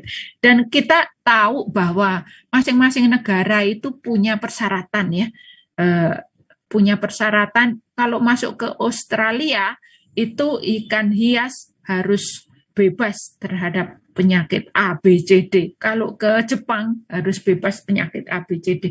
Itu masing-masing negara beda-beda ya persyaratannya. Ke Cina juga demikian, ke daratan Eropa, serta Inggris, serta Amerika, masing-masing kita harus mematuhi itu ya, kalau mau menjadi eksportir ikan, termasuk ikan hias maupun ikan konsumsi. Dan untuk negara kita sendiri, kita harus mengeliminasi nih patogen yang eksotik. Belum pernah ada di Indonesia. Jangan sampai kita serta-merta mengizinkan masuk apa yang diimpor oleh pengimpor ya masuk. Kita harus punya tembok guard atau alat lah, semacam peraturan karantina yang kuat, bahwa kalau ketemu hama penyakit ikan golongan 1 harus ditolak gitu ya, harus dimusnahkan. Eliminate exotic pathogen from abroad. Jadi jangan biarkan negara kita kemasukan atau kebobolan berbagai patogen yang belum pernah ada di Indonesia. Itu ya. Nah, ini ada klaim bahwa PCR dan nested PCR itu bisa digunakan, tapi nested PCR menyediakan hasil yang lebih sensitif, gitu ya. Nested PCR itu PCR yang sebenarnya lebih sensitif. Jadi LOD-nya itu lebih tinggi, limit of detection-nya itu bisa dibilang bahwa apa yang dikatakan negatif untuk PCR biasa, untuk nested PCR bisa ketahuan positif gitu ya. Gitu. Jadi lebih sensitif lah nested PCR dibanding PCR biasa. Untuk setiap PCR kita harus melakukan kontrol nih ya. Kontrol ini ya bisa dilakukan dengan cara menggunakan udang yang negatif penyakit tertentu itu yang menjadi target, dalam hal ini WSSV ya. Jadi nomor 5 ini contohnya adalah udang yang sehat ya, udang yang WSSV negatif. Kemudian kontrol yang lain itu adalah yang disebut NTC, itu non-template control. Itu kalau menggunakan Aquabides DDH2O ya, DDH2O. Kemudian ada lagi ini standar atau positif itu berbagai kopi yang berbeda-beda di sini ya. Yang 9 ini 10 kopi virus ya WSSV, 100 kopi nomor 8 ya WSSV, kemudian 1000 kopi WSSV. Artinya ini pengenceran serial sebenarnya ya. Pengenceran serial dikaitkan dengan level kepadatan partikel virus yang berbeda-beda. Jadi di sini kalau digunakan pengenceran serial yang partikel kopi virusnya makin tinggi, sebenarnya itu mencerminkan tingkat serangan yang berbeda-beda. Ya. Untuk partikel yang hanya 10 kopi, ini kan diambil dari plasmid, makanya dihitungnya sebagai kopi, bukan virion di sini ya, karena dari plasmid. Untuk yang ini berarti 1 pita ini berarti menggambarkan ini level rendah ya, infeksi rendah. Very light infection ya. Atau ya light atau very light infection, ini gambarannya kalau pita DNA-nya hanya 1 ya. Kalau pita DNA-nya 2 seperti nomor 8 ini kan berarti 100 kopi. Berarti lebih tinggi dari 10. Ya ini medium ya, serangan yang medium seperti itu. Kalau ini sampai 3 pita ya, ini berarti heavy ya atau severe ini ya, infeksi yang berat ya. Jadi kalau kita punya sampel yang nomor 1 sampai 4 ini sampel udang kita ya, kita bisa menggrupkan ya, membuat keputusan, oh udang nomor 1 ini ada 3 pita, berarti udang 1 yang diambil dari peta tambah nomor X ya, itu terserang berat ya, infeksi berat dari infeksi WSSV. Berarti harus segera dilakukan pemanenan darurat seperti itu ya. Pemanenan darurat segera, emergency harvest sebelum besoknya mati semua gitu ya. Karena udah masuk pasar nih ya size-nya. Kemudian medium ini, oh ini kalau ada 2 sama 1 di sini RNA, ini kemungkinan besar ya. Ada 2 pita. Berarti ini apa golongan nomor 8? Oh medium. Oh mungkin masih bisa dilanjutkan pemeliharaannya ya. Nomor 3 ini light atau very light infection. Infeksi WSSV yang sangat ringan. Berarti ini masih oke saja lah gitu ya. Oke, jadi ini klaim bahwa nested PCR menyediakan yang hasil yang lebih sensitif itu sudah terbukti itu karena ada bukti dari pengenceran plasmid ini ya 789 itu untuk kontrolnya. M ini apa? Ini adalah marker ya. Marker atau size ukuran pita-pita itu disetarakan itu, molecular weight marker. Oke, jadi untuk virus-virus yang baru ini juga bisa menganalisa bisa diidentifikasi ya dengan mendesain primer baru ya, mendesain primer baru karena ini kita punya genomic sequence yang ada ya, kemudian kita bisa dari wilayah yang terkonservasi di DNA-nya itu ya, conserved region dari DNA-nya itu bisa digunakan untuk dikembangkan menjadi primer ya, dikembangkan menjadi primer conserved region, wilayah yang terkonservasi dari agen virus tersebut ya. Jadi ini ada open reading frame atau ORF itu dianalisa. Ini open reading frame itu adalah wilayah yang masih terbuka, masih open, apakah ini termasuk enzim atau protein yang ada yang bisa diidentifikasi lebih lanjut. Kemudian dengan program software yang ada, misalnya bioedit, kita bisa sejajarkan atau alignment, kemudian kita bisa diidentifikasi mana yang conserved region untuk dijadikan primer yang baru ya, untuk penanda atau mendesain cover new strain dari agen penyakit yang ada itu. Karena seperti penyakit virus itu ada terus yang yang saat ini baru muncul ya, new emerging diseases. Jadi bagaimana kalau penyakit baru muncul, primernya belum ada, ya harus didesain itu ya, dengan ini melakukan sequencing itu ya. Oke, jadi kita bisa men-screening sampel-sampel positif dibandingkan dengan yang negatif yang lain. Oke, nah untuk selanjutnya apa saja yang mempengaruhi result yang akurat, hasil yang akurat dari suatu diagnostik ya, dari suatu proses diagnosa? Apa?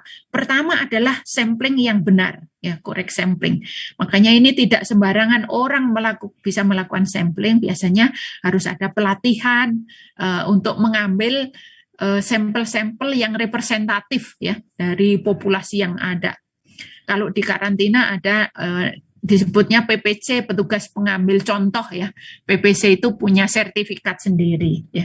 Kemudian dilakukan tahap yang lain adalah pekerjaan di laboratorium ya. Ini yang lingkup yang hijau ini adalah pekerjaan analis laboratorium. Apa saja yang mempengaruhi hasil positif yang akurat ya, itu adalah ekstraksi DNA dengan benar ya, harus dilakukan ekstraksi yang benar, itu proper grinding ya, digerus dengan benar, kemudian ada temperatur reaksi untuk inkubasi semalaman. Kan kemarin itu Anda melakukan ekstraksi DNA karena asisten sudah melakukan inkubasi semalaman dengan lisozim misalnya ya, untuk menghancurkan dinding-dinding sel inang udang atau ikan, dalam hal ini kalau KHV ya ikan ya.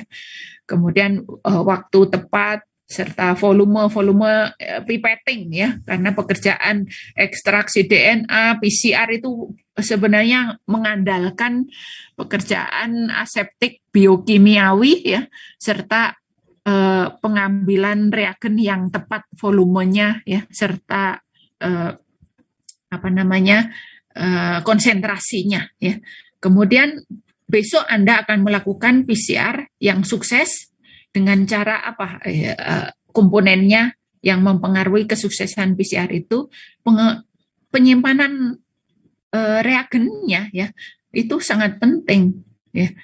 Penyimpanan reagen kalau disuruh disimpan di -20 ya jangan disimpan di hanya 4 derajat Celcius ya. Ada yang tak polimerase itu memang wajib di -20. Kemudian pemipetan dengan benar ya. PCR programnya juga harus di setting lebih dulu dengan benar untuk KHV seperti apa, untuk WSFP seperti apa kan beda-beda ya. Termasuk waktu annealing temperatur, denaturasi ya, kemudian elongasi itu semuanya harus di-set. Chun cycler ya, Chun cycler ini mesin PCR-nya juga harus benar. Kalau disuruh 30 detik ya jangan sampai molor 1 menit gitu ya, bisa kacau ke belakangnya semuanya. Kemudian harus juga tidak ada kontaminasi. Di mana saja kontaminasi bisa terjadi. Selama ekstraksi DNA, kontaminasi silang sangat mungkin terjadi. Kemudian saat PCR misalnya dari reagen-reagen yang disimpan, pipet-pipet yang tidak benar, belum diotoklav semuanya. Nah ini harus ada koreksi semuanya. Serta desain lab. Orang lalu lalang sebaiknya jangan ada di ekstraksi DNA atau ekstraksi RNA room ya, jangan sampai itu orang lalu lalang di situ. Apalagi untuk PCR preparation ya, untuk membuat master mix, jangan sampai orang lalu lalang, hanya analis yang boleh masuk dan orang-orang yang memang mungkin tamu bisa juga masuk tapi juga dengan protokol yang ketat gitu ya. Nah, sistem kontrolnya dari sini sudah bisa dilakukan tadi ya, bahwa ada di sini banyak kontrol yang disertakan ya. Di sini sampel 1, 2, 3, 4 itu kan sampel udang kita yang akan dipelihara, yang akan dicek keberadaan patogennya. Yang lain-lain di sini sebenarnya kita melakukan monitoring tidak hanya pada ekstraksi sampel kita tapi juga pada kualitas. Nah ini biasanya seperti ini dilakukan di laboratorium pada saat untuk quality control kit yang akan dihasilkan oleh laboratorium tersebut. Jadi itu ya, termasuk ini untuk memonitor ekstraksi yang baik. Jadi, kalau ekstraksinya tidak berhasil, ini tidak ada pita ini. Ya, jadi di sini adalah yang teramplifikasi adalah DNA-nya udang ya biasanya ya. Jadi bahwa ini adalah ekstraksi yang dengan kualitas yang terbaik yang bisa dilakukan ya. Kemudian ini juga mengkonfirmasi bahwa PCR berhasil dengan baik dengan kontrolnya. Kemudian kita ada 6 kontrol 6 tadi yang disebut NTC, non-template control, kontrol yang tidak ada DNA udangnya, hanya DDH2O ya di situ, double distillated water ya. Double distillated water ini untuk mengkonfirmasi apa di sini, bahwa tidak ada kontaminasi silang selama prosedur PCR maupun selama ekstraksi DNA. Tidak ada pita ya. Pita apa yang di sini kan hanya sebenarnya mungkin hanya reagen-reagen yang ada itu ya. Kemudian yang lain kontrolnya untuk memonitor sensitivitas, limit of deteksi dari reaksi PCR ini adalah 3 ini, dan terutama yang terendah ini bahwa 10 kopi ya masih bisa teramplifikasi. Kalau 1 kopi bagaimana, harus diencerkan lagi ini, apakah akan ada terbentuk DNA di setelah PCR-nya ya. Nah, mengapa diklaim sebagai semi kuantitatif ya? Mengapa PCR itu kan pada umumnya kualitatif ya, yang konvensional PCR itu hanya kualitatif, artinya hanya positif atau negatif hasilnya ya, itu artinya kualitatif. Kalau semi kuantitatif itu ada serangan ringan, serangan berat ya, serangan medium, itu disebutnya semi kuantitatif. Itu membedakan level infeksi menjadi 4 tingkatan infeksi ya. Itu severe atau heavy infection ya, kemudian medium, light and very light. Oke, kemudian medium yang ini 2 pita itu medium, kemudian yang light itu infeksi ringan dan infeksi sangat ringan. Ya. Oke, ini bentuk misalnya dengan adanya pembandingan dengan virus-virus yang lain ya, ada yellowhead, ada virus-virus yang lainnya. Tidak begitu penting. Oke, saya pikir itu saja sih sebenarnya untuk saat ini. Oke. Baik, itu adalah materi yang digunakan untuk bahan UAS ya. Ada pertanyaan? Silakan kalau ada pertanyaan.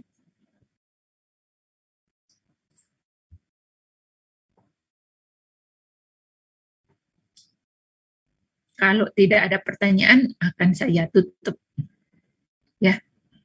Terima kasih semuanya atas perhatiannya. Kita kuliahnya cukup lama ya. 2 jam untuk tatap muka ke-14 ini.